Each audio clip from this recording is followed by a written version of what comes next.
Okay, everyone, thanks very much for joining us. This is the last panel of MIPTV. It's called Trending Topics. For those of you who don't know the format, the aim is to sum up the key trends of MIPTV and MIPDoc and MIP formats and MIP digital fronts, as seen on social media. And we're going to comment on them with this great panel of experts that we've got for this session. So, and we've also got a special bonus at the end. So, we organised a competition before MIPTV for vertical video producers, and we have two winners who have come along, and we'll be showing their videos at the end. So please stick around for that. It's really worth it. It'll be a nice bonus for the end of MIPTV. So let's get on to the panel. To my right, we have Julian Newby, who's editor-in-chief of MIPTV Daily News. Welcome, Julian. We're sharing a mic. Oh, we're sharing a mic, yes. Nice to meet you all. Thanks, James, for inviting me. Then we have Guy Bisson from AMPERE Analysis. Thank you for coming, Guy. Thank you. Good afternoon, everyone. Could you explain in just a couple of words what your company does? So we're a research company. We're focused on the global TV business. We look at content trends, consumer trends, and we forecast the size and value of the industry pretty much everywhere. Great, thanks. Next is Catherine, who is president of Fan Trust. Hi, everybody. It's nice to have you here. Last session of MIP. And Catherine has been moderating one or two panels here this week, so she'll have lots of interesting things to tell us about that. And last but not least is Adam Flomenbaum from Found Remote on the drum. Hello, Adam. Thanks for joining us. Thanks, everyone, for being here. Tell us a bit about your publication. Sure. So we're The Drum. We're one of the largest UK marketing websites, and my colleague and I run the Future of TV section on the site, so we cover everything from programmatic to branded content to the future of video, linear, second screen, social TV, all that fun stuff. So it's exciting to be here. Thanks. Great, and you guys have been interviewing quite a few people down here. Yeah, we interviewed executives from Full Screen, from Keshet, from 108 Media, right, Eye2Eye. We've really run the gamut in terms of all of the great talent that's here this week. So you can check that out on our YouTube page or on foundremote.com. Thanks for letting me plug. Good plug there. Nice one. Thank you. So we're going to get into the meat of this presentation. Is what we've done is gone across the internet, mainly Twitter, but also we've been looking at which of the reports that we've been doing on MIPblog all week have done the best, and which stories have been popping up out of the ether. And so what that gives is a number of key themes that we've presented as hashtags.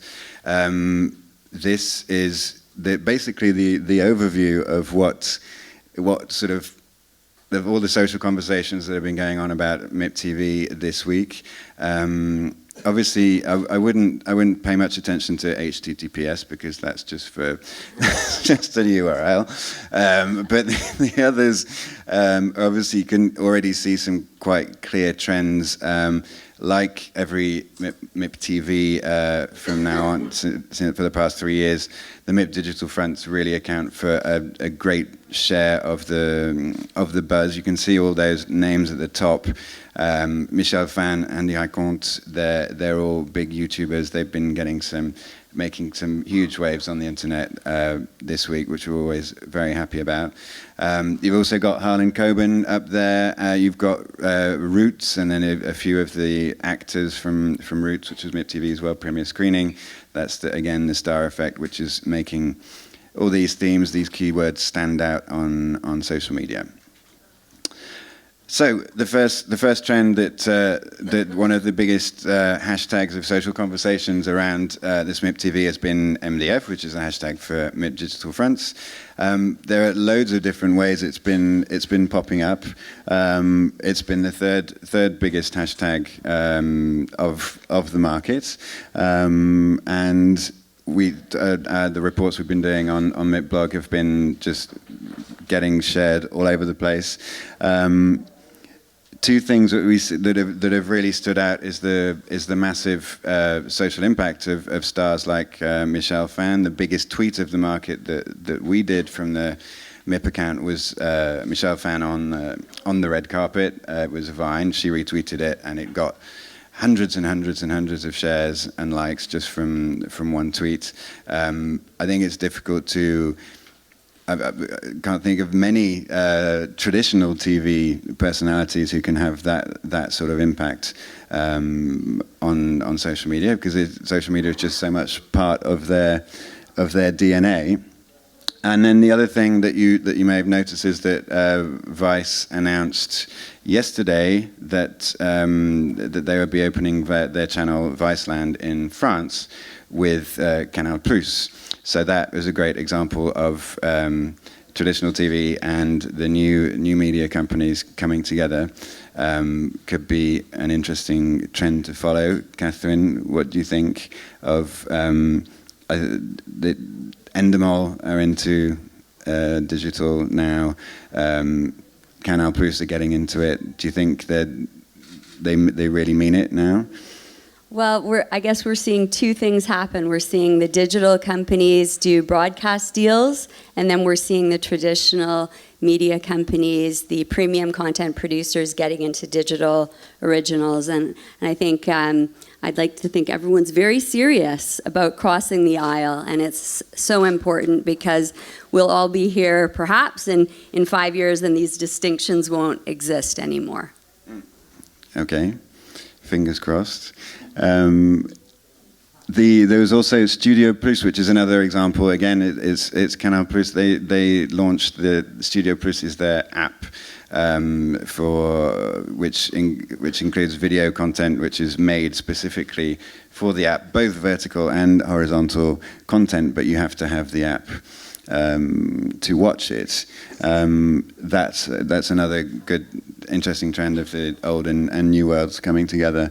And those guys were the most influential. Canal+ were the most influential Twitter account after Piers Morgan, who just did one tweet about his new show on Deadline, and then he went straight to the top of the most influential tweets about MIPTV. So you can't win them all. Or the MIP formats. MIP formats, it's the two-day event that preceded MIPTV. It's a huge amount of interest and buzz on social media about formats. The MIP blog post that did the best on of everything we published this week was our report of the MIP Formats International Pitch, which was a format called XYZ. It was quite simple. Fanfare sort of game where you pick things out of like those fanfare games where you pick out toys, and it just did incredibly well on social media. I think. Do you think, Julian, that do you think that formats are continuing to be sufficiently creative, or is it? I think that a plateau was reached possibly about 2 years ago, where people started to worry about too many sort of extreme formats, things that were exploiting people, and then also too many talent formats. So it was, the formats market was being polarized, and a lot of people talked about talent plateauing out and extreme, cruelty and all that kind of thing plateauing out as well. And I think commuting to online is a way of testing out the next big thing, because that's what everybody's looking for, and it's a very low budget and mass market way of looking for the new big thing. But they do. I mean, I would. The best formats are water cooler moments, and people do tend to experience them in groups in living rooms. So I would imagine that this will be a hybrid thing. You might test things online and then see what's going to work in front of a mass audience. Okay. What do you think of formats like Dogs Might Fly? I'm not here to review things. Nice, no, good sidestep. Guy? Yeah, just to add a couple of things on that. I think I picked up on a couple of trends in the new formats that we're showing here. And I think what the interesting thing about them is how they're a reflection of the millennial generation. And the two key topics, I think, that for me are what I call gender and jungle, which means putting groups of both sexes into an extreme survival situation, and there were 5 or 6 examples of that, and dating shows that do not go on a person's appearance. Many variations also on that, and I think it's a real mirror to the maturing audience that is the millennials, starting to want to consume this type of format. Interesting trend, I thought. Do you think about I think it's Married at First Sight, where you meet the person you're getting married to on the wedding day? Yeah, so now we've got Date My Avatar, which is where and things like survival of the sexes in the jungle, wimps in the wilderness was another sort of gender politics, masculinity versus femininity type survival thing. So I think it's really interesting. But did it not all start like that? I mean, the MTV, was it called The House? Yeah, I think was it called The House? Real Life. That was. Well, they weren't called millennials then, but they were millennials. And I don't know. Has this trend not just come in and out? Depending on how you can reinvent it, it was reinvented with The Only Way Is Essex. Just finding more extreme behaviour. Chelsea, Jersey Shore, just taking the model and just tweaking it. Yeah, why do you see it as a new trend now? Yeah, you're right. It's not a new trend. I just think the type of format, the type of issues that it is addressing, are very applicable to millennials. So I'm slightly older, Gen X, before the millennials. Swiping on appearance on an app is not part of my makeup, but it is for this younger generation, and I think that's reflected in these new dating formats that deliberately... They're quick, sort of deliberately take you back to an experience that you possibly don't understand as someone of that generation. And of course, engaging that segment is so crucial in the industry at the moment. Everyone is wrestling with how one does that. That's one way to do it. It's not one of the slides, but the millennials was definitely a huge buzzword. Did you, Adam, see any really outstanding ways to engage with millennials in content that you saw this week? Yeah, absolutely. I mean, I think Full Screen and Awesomeness TV and Makers, who all had big presence here, they have just an amazing roster of influencers that brands want to take on, that production companies want to take on, that studios want to be a part of, and they leverage those influencers in a number of really, really interesting ways. So, yeah, I think that the way that MCNs have gained rise again after a little bit of a lull for the MCNs is that they're coming in and really brands are just wanting to leverage the influencers in very interesting ways, and really they're creating content that they all want to jump on. So yeah, they can speak to millennials better than really all other types of talent, and you're seeing that being integrated into new formats and then also the new content that's being shopped around here. But I did wonder, there was a great quote from Michelle Phan, which showing the difference between the two worlds.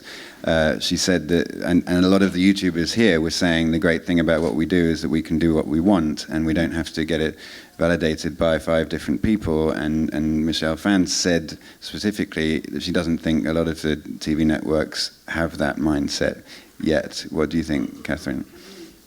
Well, that's for sure, because we all know how long it takes to get a TV show from pre-development to air and then international sales. The other thing that I think is really capturing the imagination of millennials is this whole trend towards live.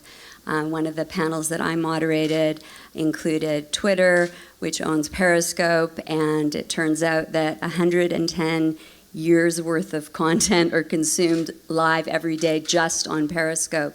And that's one of a number of live platforms. And so talk about fresh and raw and unedited.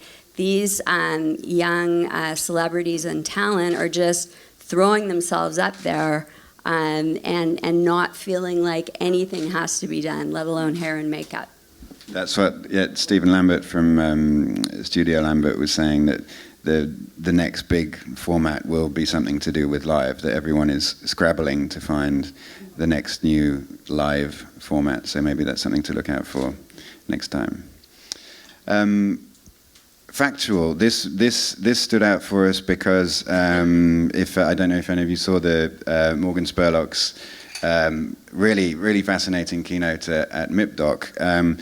He was claiming that this is the next golden age of TV will be factual TV. The examples are it's American Crime Story, that sort of thing. What do you think of that, Julian? Do you think that's a bit far-fetched? I don't necessarily think it's a bit far-fetched, but I think it's. I think you have to ask the question: what is factual? Because I think I presume most of us here have seen Making a Murderer, which was just one of the most compelling things that we've ever seen, and then there's Jinx as well. And I binged it, and I don't binge factual, but I did, because it was edited like a drama, and it left information out like a drama. So what they did there was blur the lines between factual and fiction, and I think, in fact, I've got 3 millennials, by the way. I own 3 millennials. And it was they who turned me on to that. Dad, have you not seen this? Oh, my God. And so, I took to it, and it was just extraordinary. So I think I'm jumping subjects here, but you can engage with millennials without showing a bunch of millennials in a room screaming at each other or talking about makeup. This was trailer park trash at its worst, and shown with all its warts. But we followed it because it was edited. It was beautifully edited. It was incredible, and sometimes you forgot that it was not drama. So I think Morgan's very interesting because he encapsulates everything. He's a branded content man. He's a theatrical filmmaker. He makes films for theatre.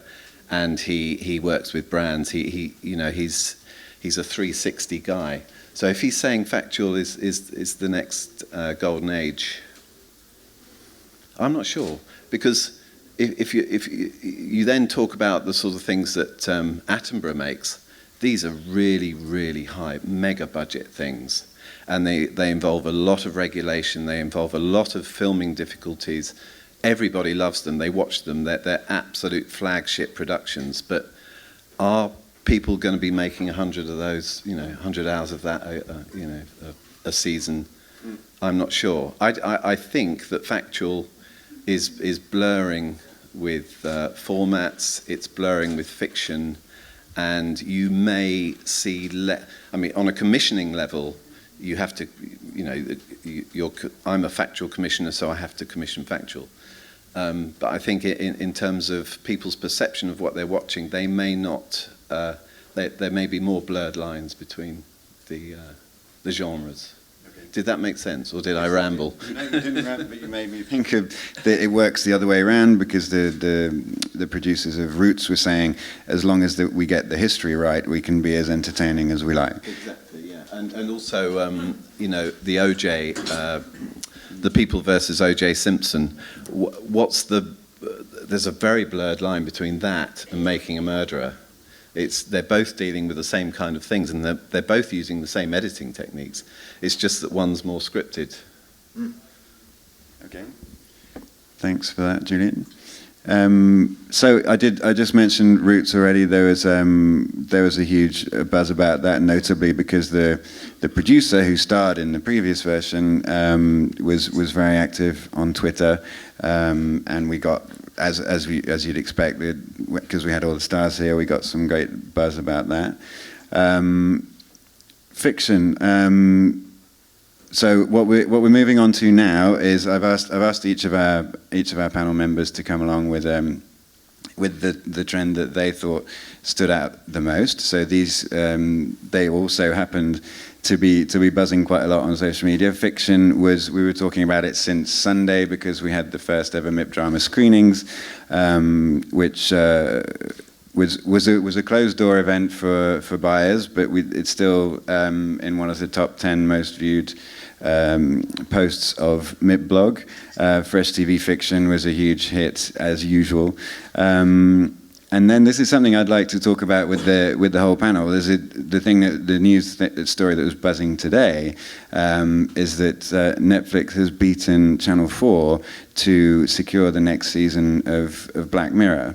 That is a possibly game-changing example of a new player beating a traditional player to secure the rights for a new series. I wanted to ask all of the panel how you think that is changing the game.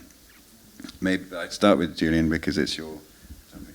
Well, I think Netflix have been changing the game before that, and the money they're spending on original drama is phenomenal. The budget, in comparison to what they make, which we don't know, but we can presume. So Netflix had already changed the game. Now that was acquisition. That was an acquisition war. What they've been doing, what they've done prior to that was a sort of commissioning war. You know, we can commission the big guys because we've got the money and we can. You know, everyone can see it. It sort of windowing goes out the window. Oh yeah, that's good, isn't it? I didn't plan that, I promise. So I think this is just another stage in the way Netflix is changing the game. It sounds terrible because these people have lost, they've lost their commission, but it's just another step in this progress, in this process. I'm interested in where Netflix is going to be in 6 years' time, 5 or 6 years' time, whether it's still going to be disrupting everything or whether there'll be a plateau. What do you think, Guy, of how that will change this sort of trend will change the content? I don't mean the distribution. I mean, could that change the way that series are created because of binge watching and that sort of thing? Well, I think that the trend for global licensing, which is being driven by Netflix and some others, changes the way that content is produced. It encourages cross-border co-production, for example. Because you want a story that works not just in the UK or the USA, but in many, many other markets, whether those are key Netflix markets or key markets for their co-producers. But there's definitely a shift towards internationalization, co-production, and global licensing is a key theme going forward, driven by Netflix, but we also heard Jeremy Darroch on Monday night talking about Sky using OTT as a global rollout platform. So I don't think it's just Netflix. And he also made the point, look, 15 years ago, Sky was the disruptor. And now we keep being asked about all these other disruptors. Well, they're moving in the same direction. Everyone is moving in that direction. It's about control of rights. Global rights become an incredibly valuable asset in the TV industry. And great if you're selling your content, I guess, and you only have to do one deal. So there you go. Mm. So yeah, it changes the content in that it has to have international appeal. But Catherine, how do you stop that turning shows into the expression we used to hear a lot was Euro pudding, just something so wishy-washy. How can you make a show as incisive as House of Cards that will appeal internationally?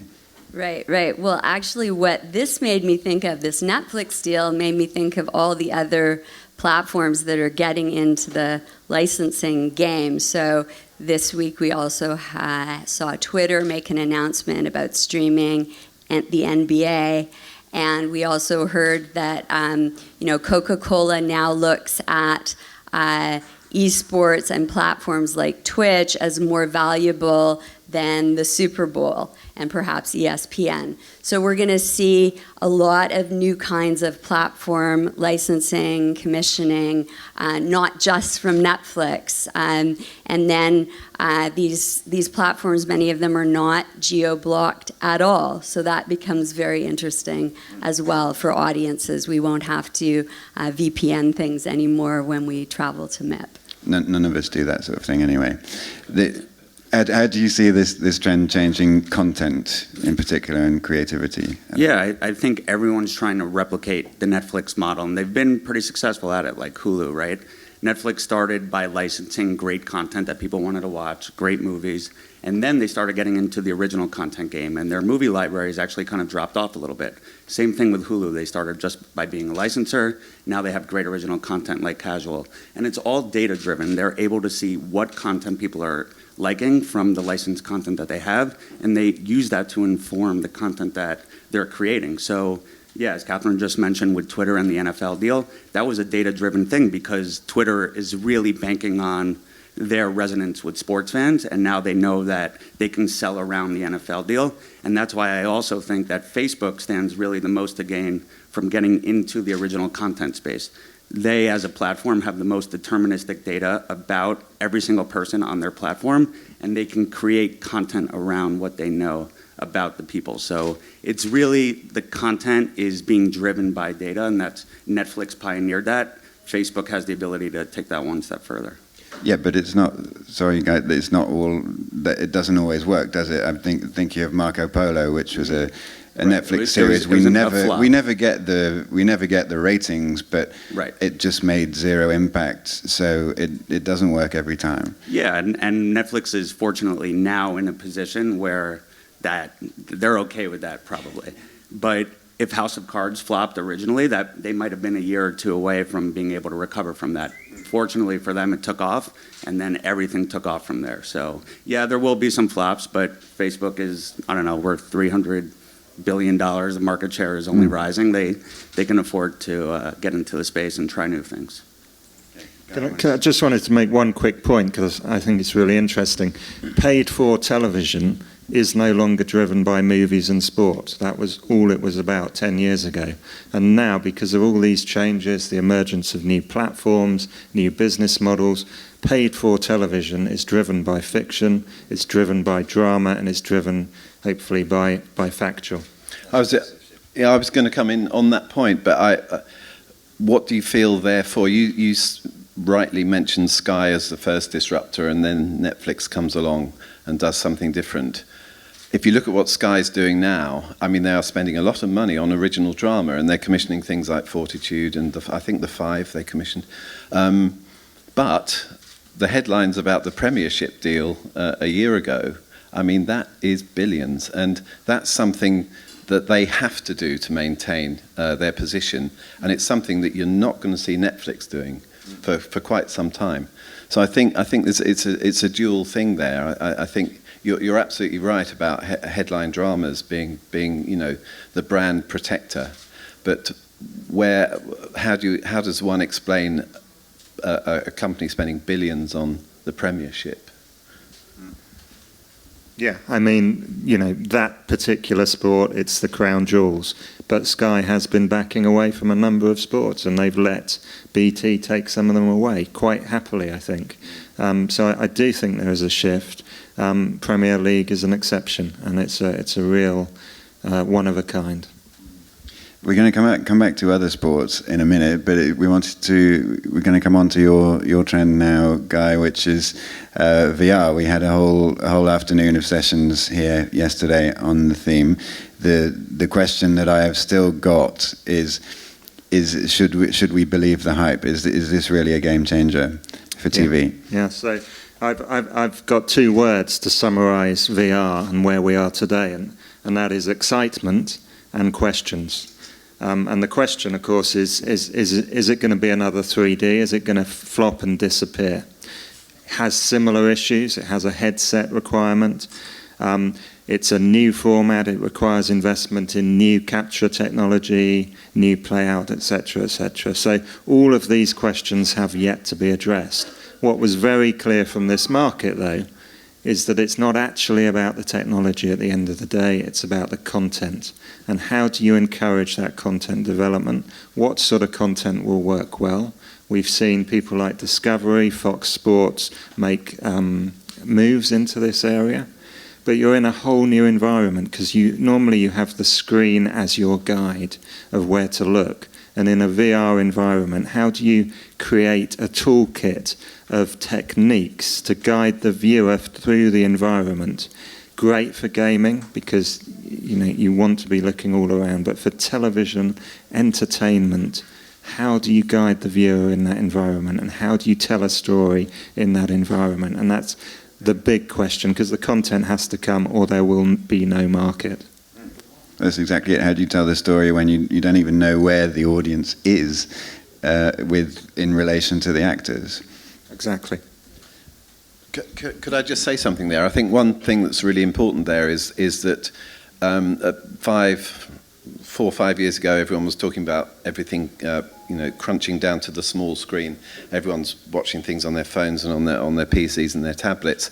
But at the same time, technology was expanding the TV screen and making it like a cinema screen in your own home.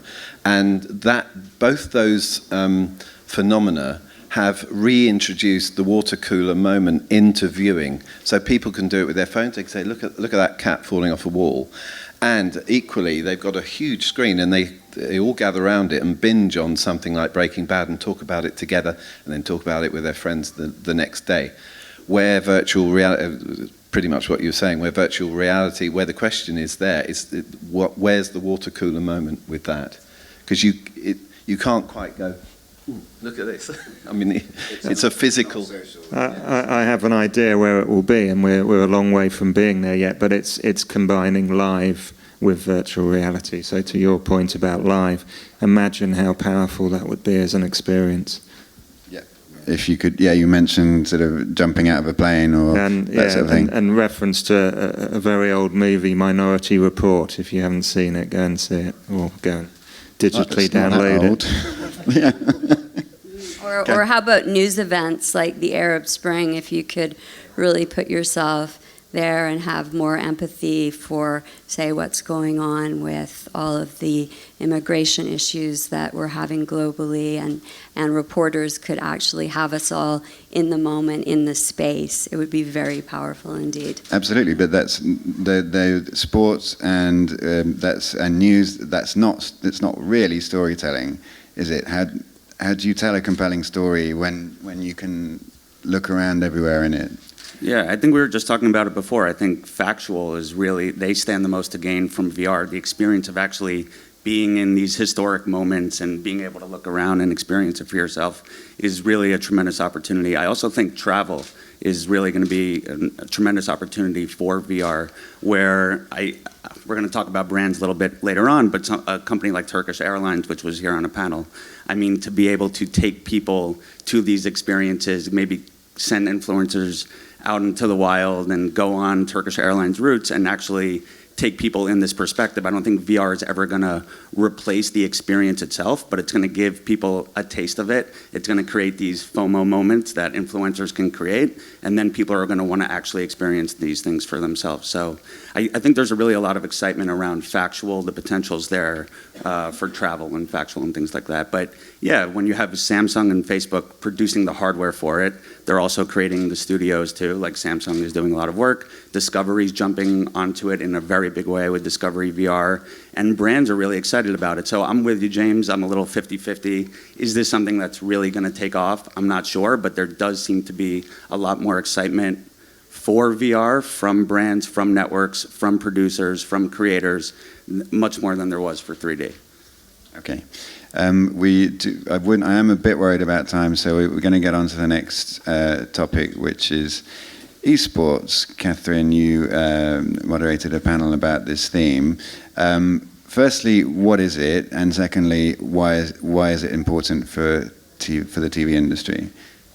Well, eSports is watching people play video games, which might sound like the definition of passive viewing, but it's actually exactly where the action is right now. So we can think of top-notch video gamers around the world, professional caliber video gamers, commanding audiences the size of professional sports experiences. I was excited to hear not just about the size of the market today, which is about $500 million, but it's going to grow within 3 years to be over $1 billion. People might be interested, where does that money come from?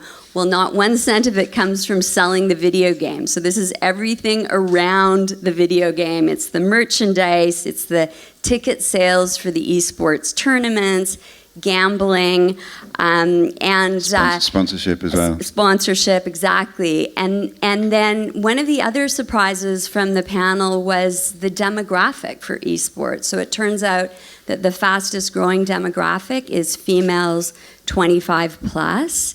It's also very family oriented, and it's rather high income. So it's not necessarily what we thought of, like geek gamer kid boys in their basements. It's a shared experience. It's a growing experience for a lucrative demographic. And then finally, I wanted to take a look at what else these esports aficionados were doing. Well, it turns out they love the subscription model. So esports fans are more likely, for example, to subscribe to Netflix, subscribe to pay TV, subscribe to Spotify. So I think that's very important for our group here as well. Yeah, so that's an audience, a new audience to engage with. You wrote a great blog post for us about this just before the show, and you had one or two examples of what specifically TV people could do to leverage that. I do. So if you're a broadcaster with a brand that dovetails with this demographic, you might want to consider doing esports programming. So it could be packaged programming, not just live esports tournaments. I think another really interesting and exciting area will be esports aftershows. So the commentary, having some of these esports stars actually be the talent, hosting and interviewing other sports players. And then finally, reality series and other factual content about the world of esports. Get into what goes in, what is their daily routine, what goes through their mind. Exactly. What do they eat and what do they watch? Well, I think they eat pizza and they drink Coca-Cola, but that's it. Well, we know they drink Coke because Coke's very interested in this market. Well, there you go. Yeah. Is there a geographical bias? Well, there's a lot going on in Asia, but North America's audiences is growing rapidly. Canada has just launched a League of Gamers Northern Arena, so there's a lot of momentum, and we'll also find that big broadcasters around the world are starting to get into the esports market, so BBC, Turner, and others, which leads me to believe that it's no longer a niche focus for Asian entertainment. So loads of stats, Guy, figures to analyze. What do you make of this trend, Guy? Just really quickly. It's one that's kind of passed me by. I mean, I was aware of it, but it's not something that appeals to me. I think what it reflects is the new platforms and how they can be mined for talent, and how that talent can come from somewhere completely unexpected. And that's the key for me. Great. Moving swiftly on to penultimate trend. This is brands. Mattel was the brand of the year at MIPTV. We had a great keynote from Mattel talking about Barbie, and sort of I think they were going to do some vertical video series with. She's with a vlogger now. Yeah. I had a similar question for you, Adam, for brands as with VR. It's been a recurring theme at MIP for a long time. But is branded entertainment really a game changer, or is it just a niche? How do you feel? I think it is a game changer, and it's something that's been happening a lot longer than people think. Like, Mattel's been in the industry for 70 years now. Thomas the Tank Engine really is led by content, and then the toys and the products and the books come after that. On the flip side, there's Barbie, where she's just such an iconic toy, but there hasn't been a lot of content around it, and now there's a lot of demand. And I think Richard Dixon, he mentioned the other day, kids are becoming and thinking like producers now.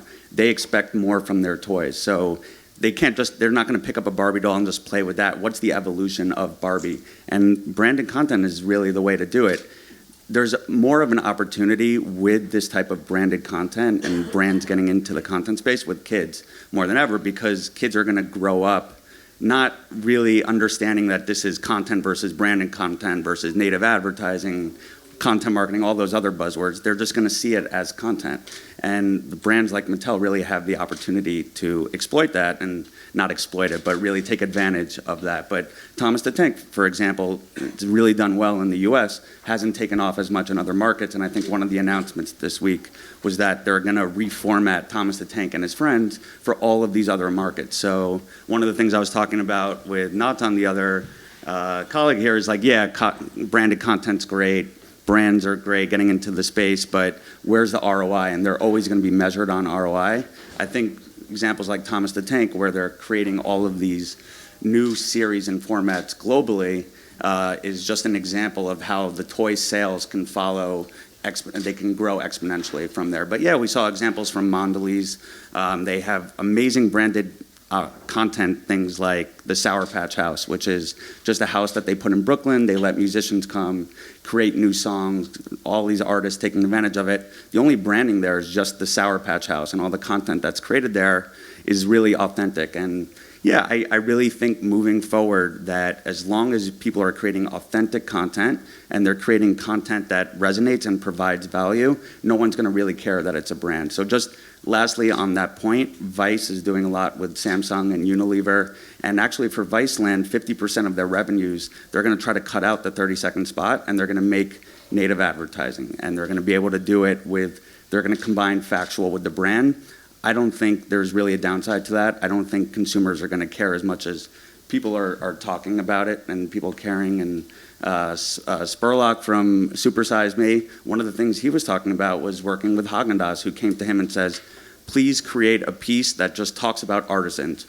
There's no Haagen-Dazs brandings in there, but they want to be associated with the idea of these, natural ingredients, good ingredients, things like that. And the way to do that is to maybe create a factual documentary around artisans. Now, does that blur the line a little bit? Maybe, but is it valuable content that can resonate? I think that's the case. So we see a lot of interesting examples here, and I think it's more important, sorry to ramble on a little bit, but I think it's more important for brands to be here than perhaps even MIPCOM or Cannes Lions, because they're in the format space. They're working with MCNs. They're getting into children's programming.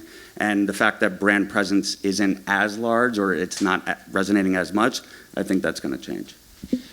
What do you think, for all this to work, it's been a recurring concern of branded content. Brands have to let go of content. You mentioned Samsung and Vice, they're doing a VR partnership with Unilever. Can you imagine Samsung and Unilever letting Vice do a subject about I got high and then tried VR? Do you think, and tried Samsung VR, do you think they would be okay with that? That's a really interesting point. I think people, there's obviously brands have this mindset, producers, TV companies, they all have this mindset that they want to have control over the situation, but you have to take a leap of faith, because people are not going to watch 30-second commercials anymore.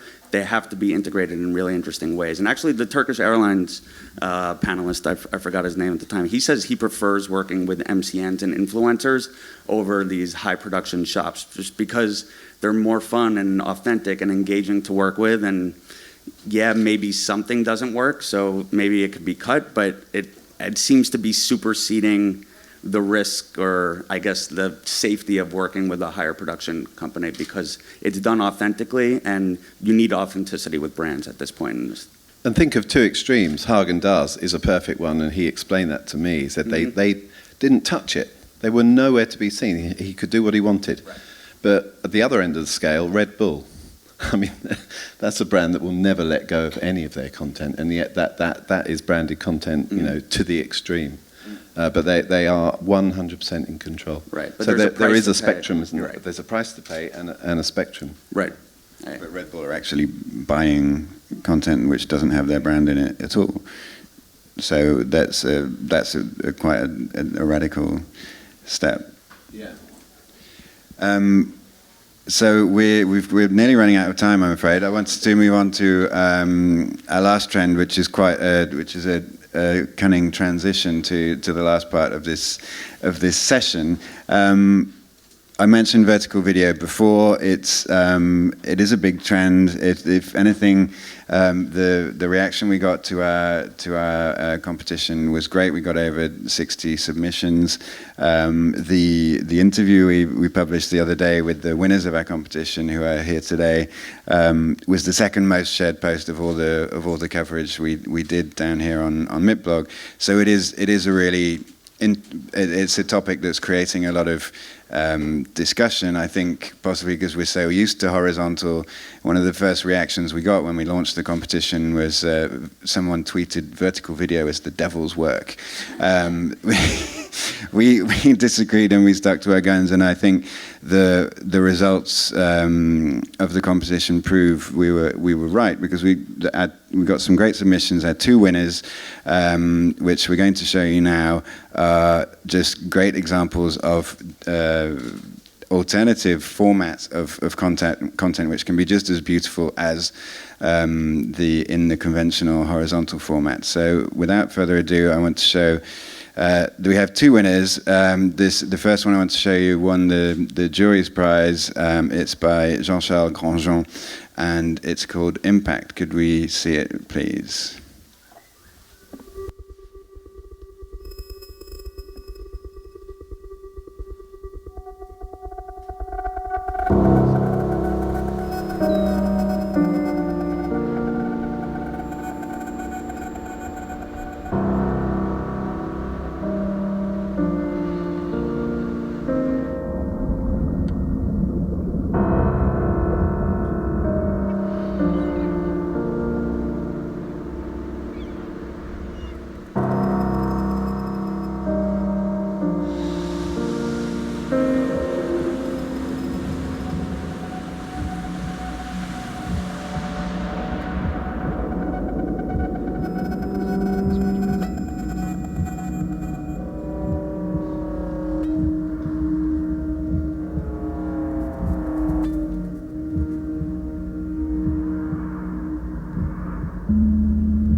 Okay, so that was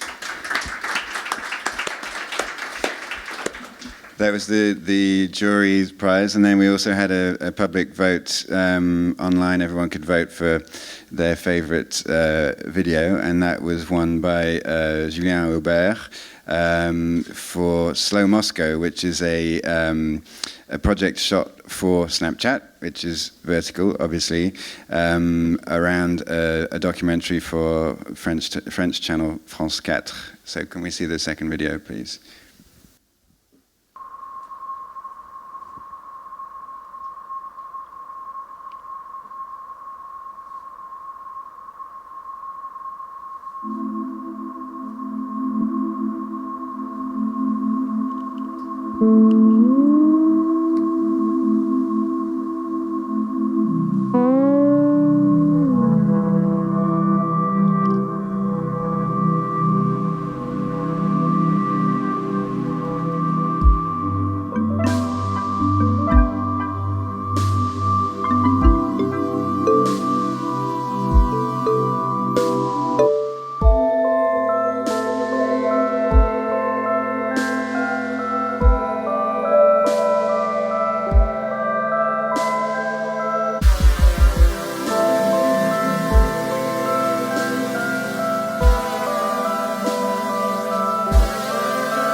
I'd like to ask Julien and Jean-Charles to come up on stage and give them a big round of applause, please. I think it's great what they've done.